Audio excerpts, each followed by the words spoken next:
Welcome to another episode of Plugin versus Hardware. Today we are going to be comparing a legendary drum computer that sounds like this.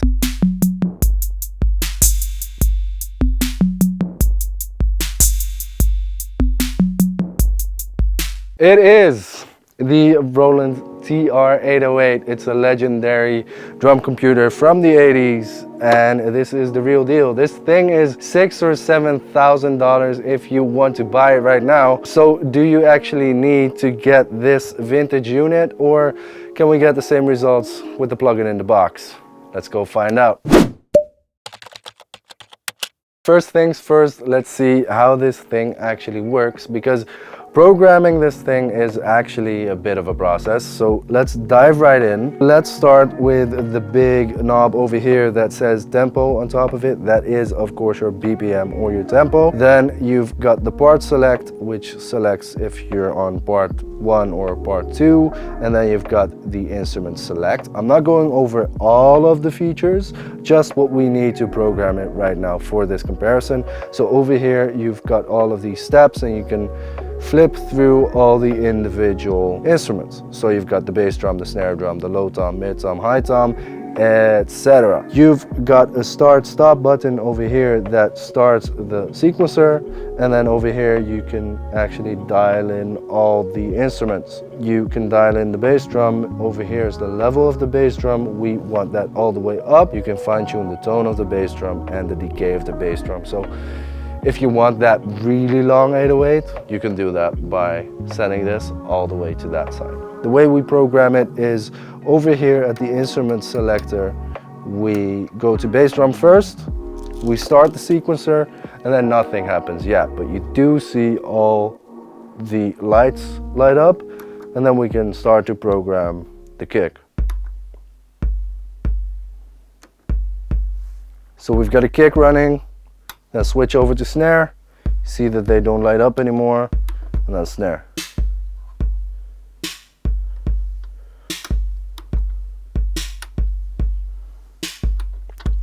Let's put a hi-hat there.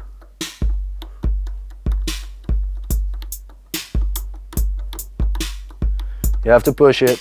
It's 40 years old.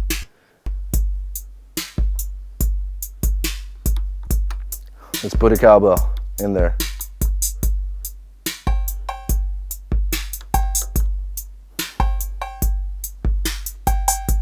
And that is how you program an 808. Now let's see what the plugin makes of that. Okay, before we dive into the plugin, here's a sneak peek into the difference between the plugin and the hardware.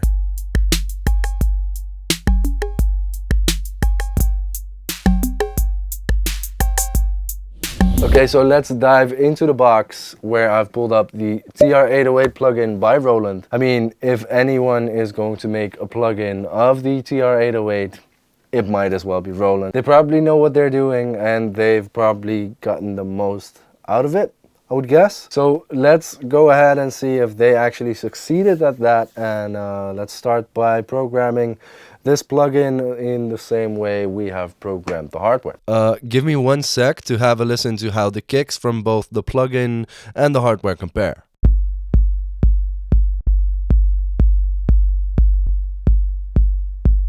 The first thing I'm noticing is that the volume over here is what the tempo button is over there, because obviously it's going to follow the tempo of your DAW. So, well, you get a big volume knob. Who doesn't want that, right? And then you get the same instrument select, and I'm guessing, yeah, okay, we need to figure out how that works then, how we clear the pattern. Edit? Oh, we can actually get a step sequencer in here. So let's clear everything. Guys, clear, clear, clear, clear, clear, clear, clear, clear. Okay, so just grabbing a random pattern is clear. We've got it all cleared. Let's run over there to actually see what we have done. So, okay, before we start running, let's compare that snare sound.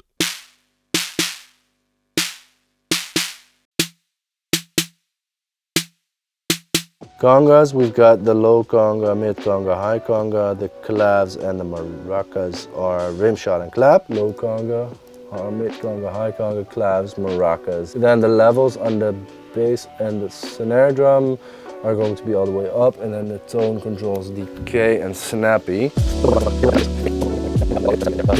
I should have really put the 808 over there, but hey, this is good exercise. Let's go to the bass drum and see what the pattern is doing.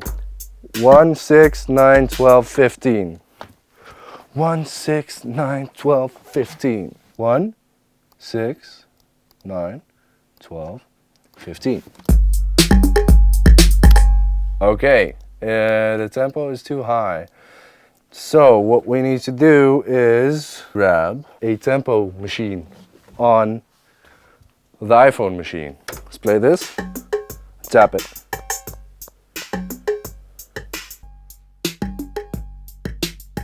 It feels different though. That's higher. We only have level on the cowbell. We cannot really lower it in pitch. It is just pitched up. That's what it is. The cowbell doesn't seem the only thing that's different. The clap is also not a one-on-one recreation to me, but let's have a listen.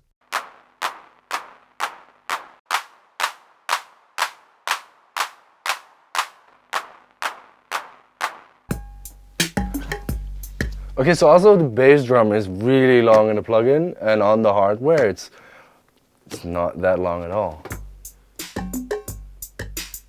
I mean, should we make it less long over here to match it? I feel this is more closer, right? Closer, yeah. Now snare. That's ksh. This is ka.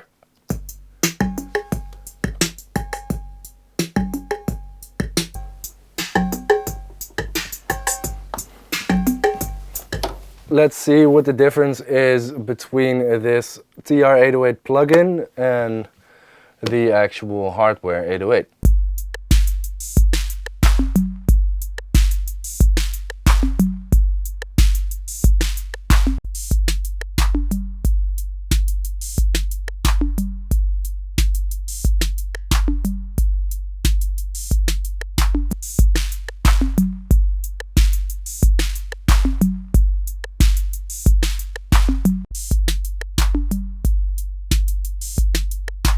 Let's look at how this thing is connected. First thing, before we dive into all the nerdy connections and everything, I want to do a huge shout out to TurnLab for sending me this 808. It's been great working with you guys. I'm really enjoying this piece. So if you don't know about them yet, go to turnlab.be. They've got the 808s, the Jupiters, the Junos, the Rhodes, everything, as well as just the Tube Techs and the Heritage Fairchilds and all of that stuff you would need in a studio. Okay, so the way it is connected, you've got a master out, but you also get the option to use all the individual outputs of the individual instruments. The bass drum and the snare drum are most important to me, so they go straight to the Neve 1073s over here, where they get a little bit of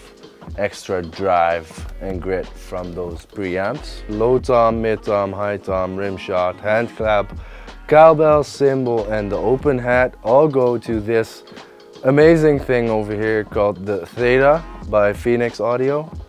This is an 8-channel DI and a summing mixer. Right now we're just sending it through to the console, but what we also could do is sum everything on this and send it out to the left and right bus, so we could already make a mix of all those 8 inputs and pick those up on the output of the Theta. We just needed one more preamp for the closed hi-hat, so I just used the API 512C for that channel. All of that goes to the SSL over here. So everything that goes through a preamp goes into the line inputs of the SSL console, and the rest goes through the mic inputs. And then we're making a balance.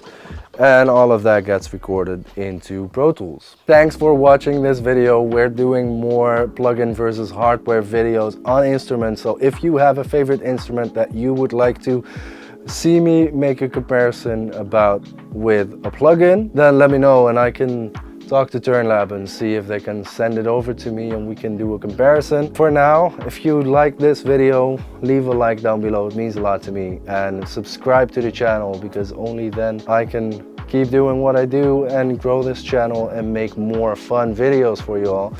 So I think that's it for me. I'll see you on the next one. Later!